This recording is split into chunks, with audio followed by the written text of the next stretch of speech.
전에 일본 선교를 갔다가 비행기를 타고 오는 중에 후지산을 하늘에서 바라본 적이 있었습니다.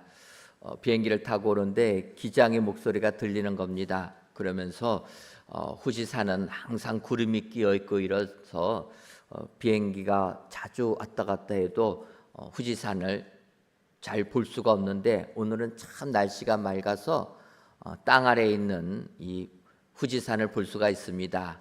비행기 창문을 통하여서 하늘에서 후지산을 바라보십시오.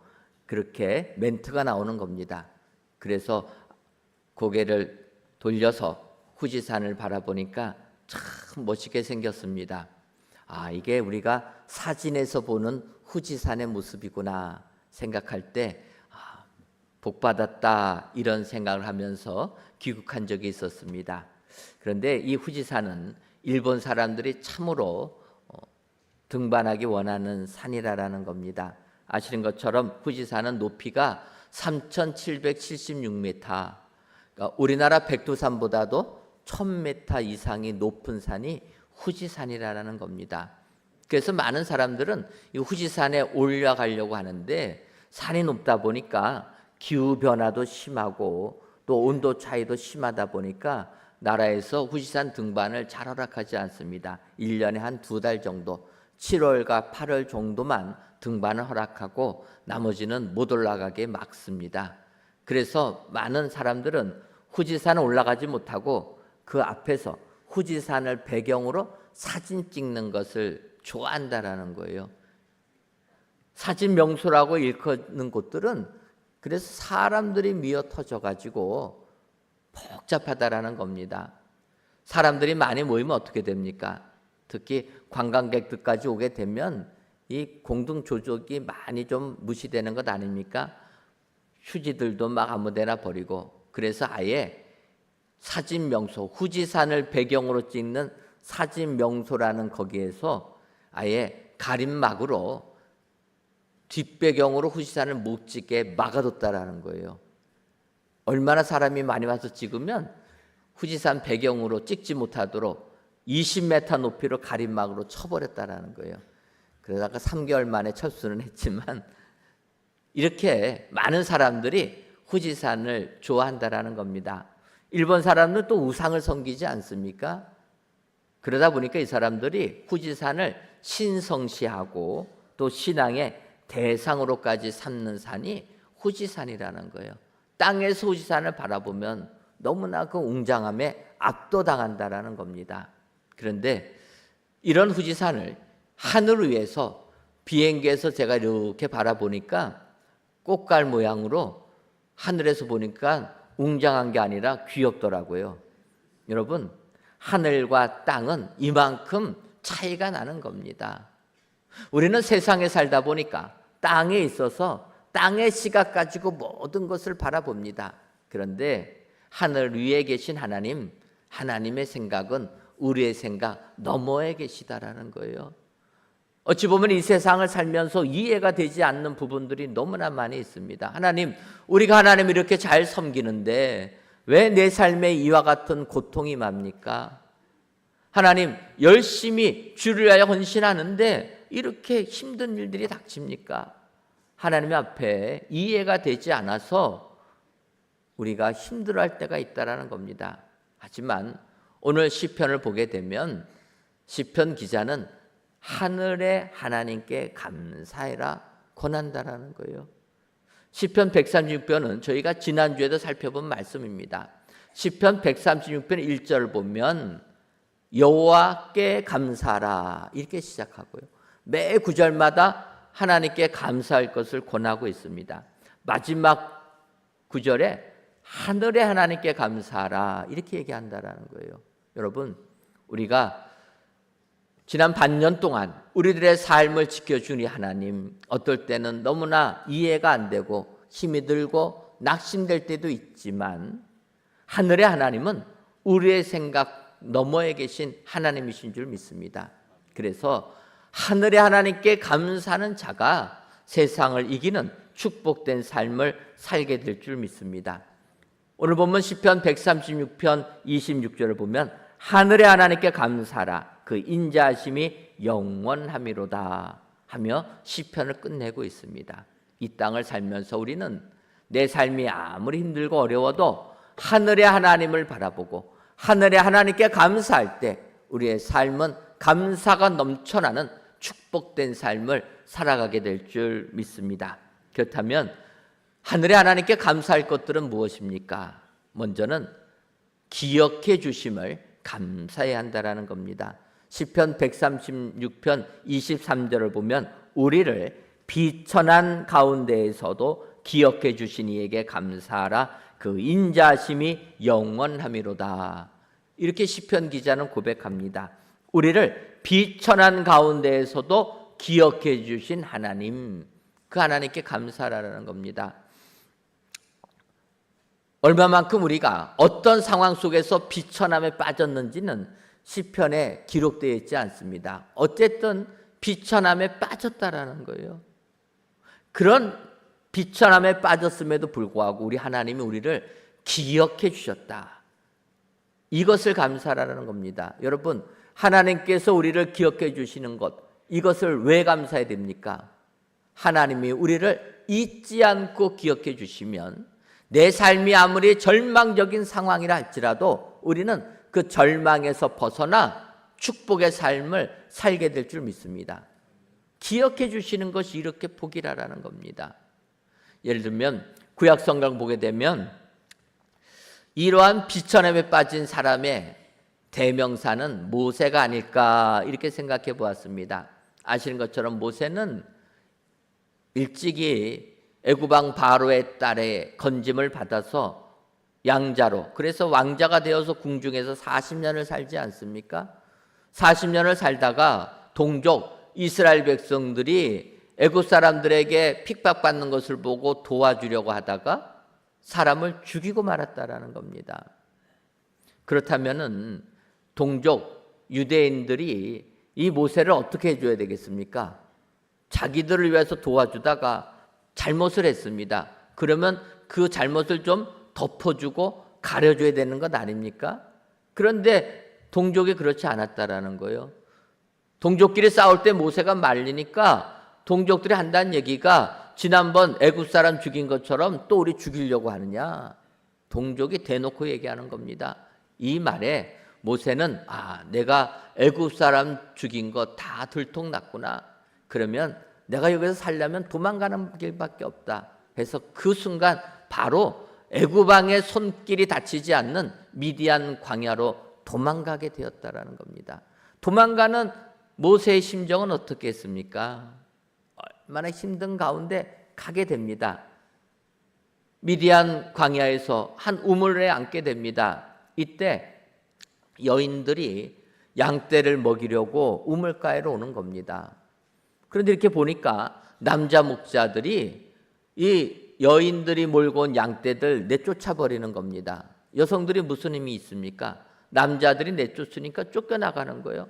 이것을 우물곁에서 본 모세가 이건 아니지 하여서 막아줍니다. 그래서 그 여인들이 양떼에 물을 먹이고 일찍 집에 온 겁니다. 집에 오니까 아버지 이드로가 얘기하는 거예요. 아니 딸들아, 오늘은 어떻게 해서 항상 밤늦게 오던 너희들이 일찍 왔느냐 이야기하니까 딸들이 얘기하는 거예요. 다른 때는 남자 목자들이 쫓아내면 다 쫓겨나가서 그 양떼들이 물 다 마시고 나간 다음에 맨 마지막에 기다려서 우리가 마지막 양떼 물 먹이고 왔는데 오늘은 어떤 남자가 도와줘서 우리가 쫓겨나지 않고 물 먹이고 왔습니다. 이야기를 합니다. 그러니까 이드로가 이렇게 도움을 준 사람이면 데리고 와서 식사 대접이라도 해야지 그냥 가게 하면 어떡하냐 해가지고 모세를 데리고 왔다라는 겁니다. 모세는 이렇게 이드로의 집에 와서 거하게 되면서 그 딸들 7딸 중에 한 명인 십보라와 결혼해서 가정을 이루며 그곳에 정착하게 된 겁니다. 하지만 모세가 이드로의 집에 와서 살 때 내가 왕자였습니다. 그러다가 실수해서 이제는 도망자의 신세가 되었습니다. 이렇게 처갓집 식구들에게 이야기할 수 있었겠습니까? 못할 겁니다. 모세가 그런 이야기 한다고 하더라도 그 식구들이 믿어주지 않았을 겁니다. 그러니까 모세는 저같이 식구들이 볼 때는 아무것도 가진 것 없는 떠돌이 삶을 사는 불쌍한 남자 한 명이었다라는 거예요. 그렇게 해서 그 집에서 모세는 살게 되었다라는 겁니다. 그러면 결혼한 아내 시보라가 모세를 남편이니까 좀 인정해 줘야 되지 않겠습니까?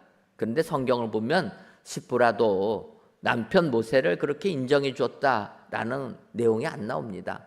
성경을 보면 오히려 시보라가 남편 모세를 무시했구나 볼 수가 있는 거예요. 여러분 그렇지 않습니까? 지금도 남편이 힘들어하고 능력 없으면 어떻게 됩니까? 아내들 눈치 보는 것 아닙니까? 수천 년 전에도 마찬가지라는 거예요. 모세가 결혼해서 그 집에 사는데 성경을 보면 모세가 나중에 부름을 받아서 이제 이스라엘 백성들을 구원하러 애굽으로 돌아갑니다. 돌아가는 과정에 아내와 두 아들 데리고 돌아갈 때 하나님께서 모세를 죽이려고 하는 거예요. 그때 시보라가 깜짝 놀라서 어쩐 일인가 하는 겁니다. 보니까 두 아들들 할례를 안 시킨 거예요. 그래서 그 자리에서 게르손과 엘리에셀 할례를 시켰다라는 겁니다. 시보라가 하는 얘기예요. 모세가 그래서 나의 피남편이라 이야기합니다. 그리고 시보라와 두 아들들은 미디안 광야로 돌아갑니다. 모세 혼자 가서 이스라엘 백성들을 출애굽시키는 거예요. 근데 여기서 보게 되면 모세가 결혼해서 일찌감치 아들 게르손과 엘리에셀을 낳지 않았습니까? 그러면 이스라엘 백성들은 율법에 의하면 남자아이가 태어나거든 8일 만에 할례를 행하라 명하고 있다라는 거예요. 그런데 모세는 아들들이 클 때까지도 할례를 못 시킨 겁니다. 왜 그렇겠습니까? 모세가 시보라에게 말 안 했겠습니까? 모세가 말했을 거예요. 유대인들은 남자아이를 낳으면 할례를 해야 된다. 문제는 시보라가 무시했다라는 거예요. 결국 모세는 미디안 광야에서 살았던 40년의 기간이라는 세월은 왕자의 신분에서 양을 치는 아무런 능력 없고 무기력하게 양만 돌보는 신세로 비천한 나락으로 떨어졌다라는 겁니다. 여러분, 모세는 40년 동안 이렇게 사람들에게 인정 못 받고 마음에 상처를 안고 사는 겁니다.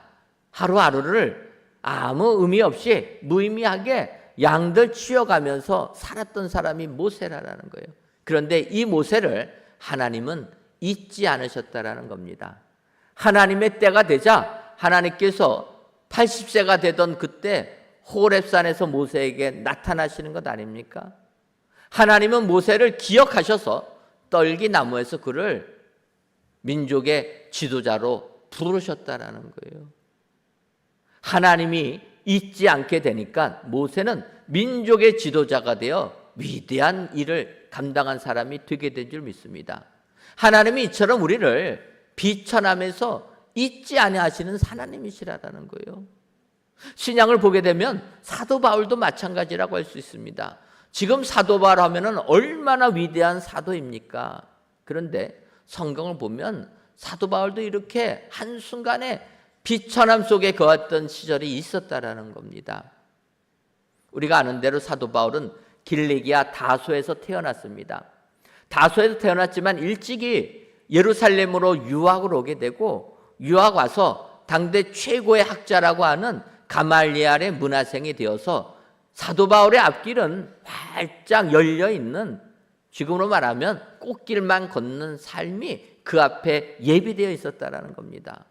그런 그가 예수 믿는 사람을 핍박하러 다메섹으로 가다가 부활하신 주님을 만나게 됩니다. 그리고 그의 인생이 바뀐 겁니다. 오히려 잔해하던 핍박하던 그 믿음을 전하는 자가 되어서 복음을 전하게 됩니다. 그랬더니 어떤 일이 벌어집니까?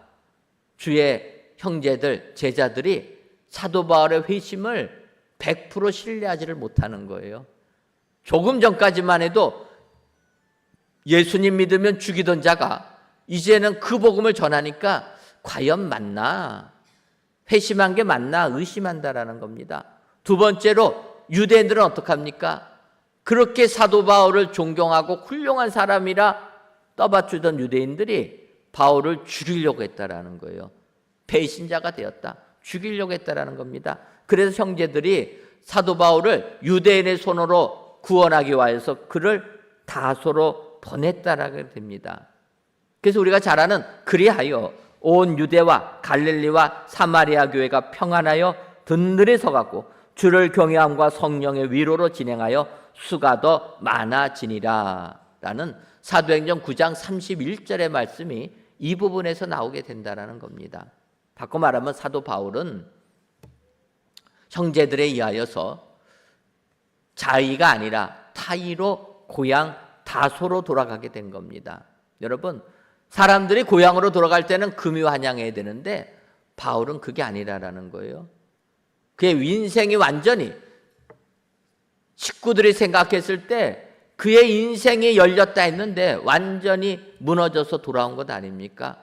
그랬을 때 고향 다소에 있는 식구들이 바울을 얼마나 환영했겠습니까? 처음 몇 달이야.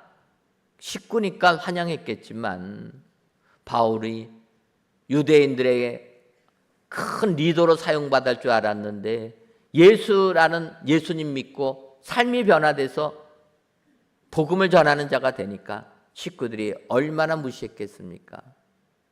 인정 안 해줬다라는 겁니다. 더군다나 바울이 이 고향 다소에서 지낸 지가 10년이 넘어갔다라는 겁니다. 한두 달도 아니고 10년 넘게 바울은 자기 집에서 무기력하게 살았다라는 거예요. 비천함 속에서 어떤 학자들은 바울이 워낙 뜨겁기 때문에 고향에서도 복음 전하지 않았겠느냐.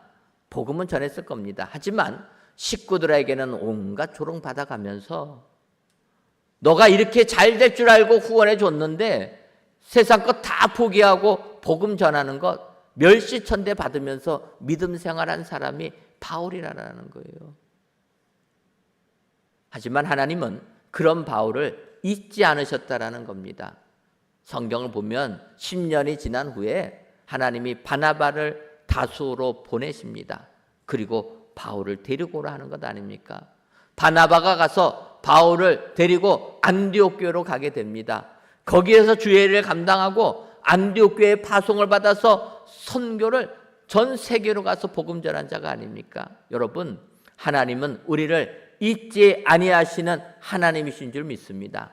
모세를 잊지 아니하시니까 민족의 지도자가 되고 바울을 잊지 아니하니까 위대한 이방인의 사도가 되었다라는 겁니다. 그렇기 때문에 하나님의 자녀가 된 한 번 자녀가 된 우리 하나님은 결코 잊지 아니하심을 믿으시기를 바랍니다. 이사야서 49장 15절을 보면 여인이 어찌 그 젖먹는 자식을 잊겠으며 자기 태에서 난 아들을 긍휼히 여기지 않겠느냐. 그들은 혹시 잊을지라도 나는 너를 잊지 아니할 것이라. 이렇게 약속해 주신다는 겁니다. 여러분, 여인이 그 자식을 잊을 수 있겠습니까?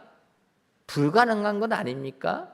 내 태에서 난 아이를 어떻게 잊습니까? 그런데 설사 여인이 그 자식을 잊을지라도 하나님이 나는 너희들을 결코 잊지 않겠다. 안 잊으신다는 겁니다. 여러분, 하나님은 우리를 기억해 주시는 하나님이신 줄 믿습니다.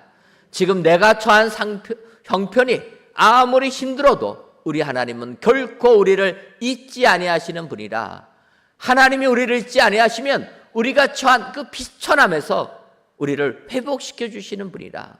여러분 기억하시고 오늘도 나를 잊지 아니하시는 그 하나님께 감사와 찬송과 영광을 돌리시는 은혜의 모든 성도님들이 다 되시기를 주님의 이름으로 축원합니다. 다음으로 하늘의 하나님께 감사할 것은 건져주심을 감사해야 된다는 겁니다. 시편 136편 24절을 보면 우리를 우리의 대적에게서 건지신 이에게 감사하라. 그 인자하심이 영원함이로다. 시편 기자는 또 그 다음에 우리의 대적에게서 건지신 이에게 감사하라 이야기합니다. 근데 어떤 대적인지는 알지 없습니다. 하지만 어쨌든 우리를 죽이려고 하는 대적의 손에서 건져주시는 하나님, 그 하나님께 감사하라는 겁니다. 여러분, 우리 하나님은 우리를 기억하는 것으로 끝내시지 아니하시고 건져주시는 하나님이신 줄 믿습니다. 그래서 그 하나님께 감사해야 된다는 거예요. 아무리 내 삶이 힘들어도 건져주심을 믿고 감사하라는 겁니다. 선지자들 중에 눈물의 선지자라고 별명이 있는 예레미야 선지자가 있습니다. 얼마나 선지자가 많이 울었으면 별명이 눈물의 선지자예요. 왜 예레미야 선지자가 눈물의 선지자가 되었습니까? 그것은 하나님께서 예레미야에게 가서 유대인들에게 선포하라 하신 말씀이 유대 나라를 축복해 주는 말씀이 아니라 유대 나라가 멸망한다라는 말씀이라는 거예요. 그래서 바벨론 나라하고 싸우지 말고 항복하면 너희가 살 거라, 이걸 외치라고 얘기한 겁니다. 여러분, 그렇지 않겠습니까? 그러니 그런 말을 선포하는 예레미야, 울지 아니하고서는 그 말을 선포할 수가 없는 겁니다. 여러분, 지금도 마찬가지 아닙니까? 여러분, 목회자들이 여러분들한테 잘 될 것이라 해야지 여러분들 기뻐하지 않겠습니까? 근데 제가 만약 여러분들에게 어려울 겁니다. 이랬다가 어떻게 됩니까? 큰일 나는 것 아니겠습니까? 예레미야에게 그러는 말을 하라는 거예요. 선지자로 태역해가지고 이 민족이 바벨론은 무찌를 거라, 그 말 하는 게 아니라 바벨론에게 질 거라는 걸 얘기하라는 거예요. 예레미야는 하나님의 말씀을 받은 자라 그걸 선포합니다. 그러니까 나라 백성들이 예레미야를 죽이려고 하는 것 아닙니까? 특히 그 당시 기득권자들, 고관 대작들이 예레미야를 죽이려고 하는 겁니다. 그래서 시드기야 왕에 가서 예레미야 내놓으라고 요구하는 거예요. 시드기야가 남유다 마지막 왕 아닙니까? 나라가 혼란하니까 신하들이 요구하니까 거절할 힘이 없습니다. 시드기야 왕이 고관들에게 예레미야를 넘겨줍니다. 이때 예레미야서 38장 6절을 보면 그들이 예레미야를 끌어다가 감옥들에 있는 왕의 아들 말기야의 구덩이에 던져 넣을 때에 예레미야를 줄로 달아 내렸더니 그 구덩이에는 물이 없고 진창뿐이므로 예레미야가 진창 속에 빠졌더라. 신하들이 나라 망한다라고 이야기하는 예레미야, 그 소리 듣기 싫어서 구덩이 속에 집어넣었다라는 겁니다. 이 구덩이는 우물이라는 거, 우물이 마른 물이 안 나오는 우물, 거기에 집어넣은 겁니다. 그 우물이다 보니까 진흙이 있지 않겠습니까? 바로 예레미야는 구덩이 속 진창에 빠졌다라는 거예요. 진창에 빠졌으면 또 예레미야를 죽이려고 그 안에 넣었기 때문에 예레미야는 꼼짝없이 죽을 수밖에 없는 상황 아닙니까? 그런데 성경을 보면 이때 왕궁 넷이 구스인 에벤멜렉이 시드기야에게 부탁했다라는 겁니다. 예레미야서 38장 9절을 보면 내주 왕이여, 저 사람들이 선지자 예레미야에게 행한 모든 일은 악하니이다. 성중에 떡이 떨어졌거늘 그들이 그를 구덩이에 던져 넣었으니 그가 거기에서 굶어 죽으리이다 하니. 많은 사람들이 예레미야 죽이겠다 하여서 구덩이에 던졌을 때 왕궁 넷이 구스 사람 에벤멜렉은 시드기야에게 얘기한 겁니다. 저들이 잘못됐다, 악하다라는 거예요. 예레미야를 살려내야 됩니다. 그렇게 가나니까 시드기야가 30명 데리고 가서 예레미야를 구원해내라 보냈다라는 겁니다. 여러분, 혹시라도 이 세상 살면서 지금 내가 처한 상편이 예레미야 선지처럼 진창 속에 빠지신 분들 안 계십니까? 이제는 내가 꼼짝없이 헤어나올 길이 없구나 생각되시는 분들 안 계십니까? 오늘 성경은 그러한 구덩이에서, 대적의 손에서 우리 하나님은 우리를 건져주시는 하나님이라 약속해 주시는 줄 믿습니다. 오늘도 우리를 그 구덩이에서 건져주시는 하나님, 대적의 손에서 건져주시는 그 하나님을 확신하시고 그 하나님께 감사하시는 은혜 성도님들이 다 되시기를 주님의 이름으로 축원합니다. 하나님은 우리가 진창에 빠졌어도 예레미야에게 에벳 멜렉을 준비한 것처럼 도움의 손길 다 준비해 주시고 때마다 일마다 함께 하셔서 우리를 그 구덩이에서 건져주실 줄 믿습니다. 지난 반년을 돌이켜 보시면서 좌절하지 마시고 실망하지 마시고 내가 믿는 하나님은 우리를 그 어려움에서 건져주신 하나님이라 확신하셔서 오늘도 그 건져주신 하나님께 감사하시는 성도님들이 다 되시기를 주님의 이름으로 축원합니다. 마지막으로 하늘의 하나님께 감사할 것은 먹을 것 주심에 감사해야 된다는 겁니다. 시편 136편 25절을 보면 모든 육체에게 먹을 것을 주신 이에게 감사하라. 그 인자하심이 영원하미로다. 이렇게 고백합니다. 사람들은 먹지 못하면 죽기 때문에 먹는 문제를 가지고 고민하고 먹을 것이 없으면 두려워한다라는 겁니다. 여러분, 사람은 신기하게 하루에 3끼를 먹지 않으면 죽는 것 아닙니까? 그래서 우리는 밥을 먹으려고 노력을 하는 겁니다. 근데 은퇴하신 남편분들은 은퇴하신 다음에 아내에게 3끼 차려달라 하면 어떻게 됩니까? 그날로 쫓겨납니다. 아무리 하나님께서 3끼 먹도록 창조하셨어도 그럴 때는 한 2끼만 잡수시고 눈치 잘 봐가면서 사셔야 됩니다. 어쨌든 하나님이 우리를 창조하실 때 하루 3끼 먹도록 창조하셨다는 거예요. 왜 하나님께서 우리에게 이렇게 하루 3끼를 먹도록 창조하셨겠습니까? 그때마다 먹을 것을 주시는 나를 기억하라는 것 아니겠습니까?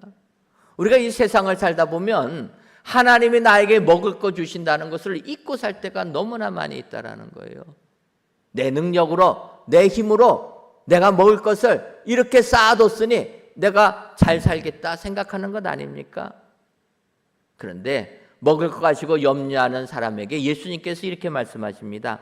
마태복음 6장 26절을 보면 공중의 새를 보라. 심지도 않고 거두지도 않고 창고에 모아들이지도 아니하되 너희 하늘 아버지께서 기르시나니 너희는 이것들보다 귀하지 아니하냐. 먹을 것이 없어서 염려하는 그들에게 주님이 하시는 말씀입니다. 공중에 나는 새를 보라라는 거예요. 새들을 보면 심지도 않고 거두지도 않고 창고에 모아 들이지도 아니한다라는 겁니다. 여러분, 우리들은 이 땅을 살면서 열심히 심지 않습니까? 열심히 거둬들이고 거둬들인 것을 창고에 열심히 쌓아둔다라는 거예요.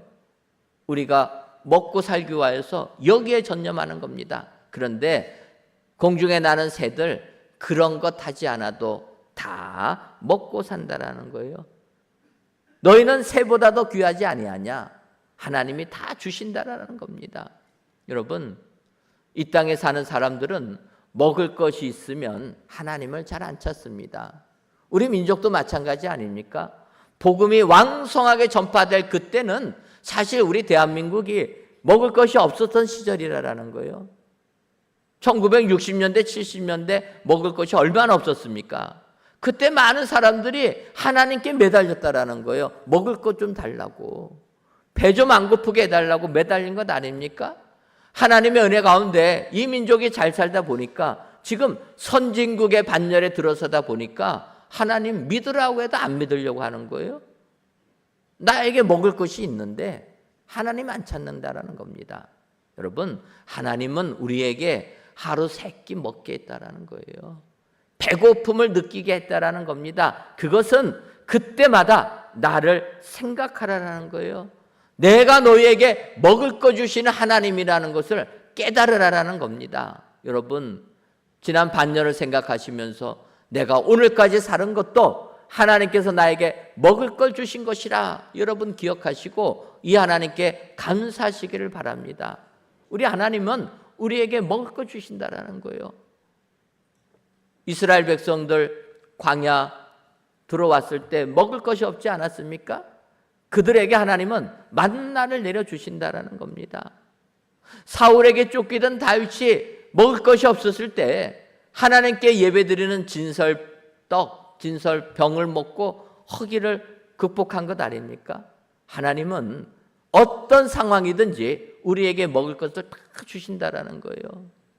예수의 말씀을 들으러 왔던 5천 명의 사람들에게 예수님께서 오병이어의 이적을 베풀어 주십니다. 먹을 것을 주십니다. 그런데 그 먹을 것이 그 다음에는 주님이 설명하시는 거예요. 내가 생명의 떡이니 생명의 양식이니 나를 먹으라라는 거예요. 여러분, 우리는 육신적인 먹을 것에서부터 영적인 양식까지 나아가야 될 줄 믿습니다.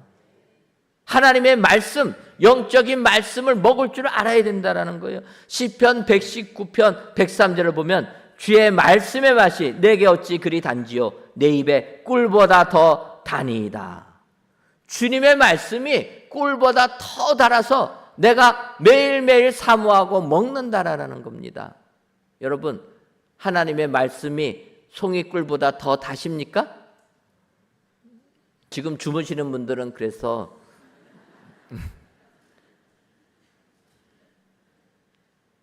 오늘 주님이 말씀하시는 겁니다.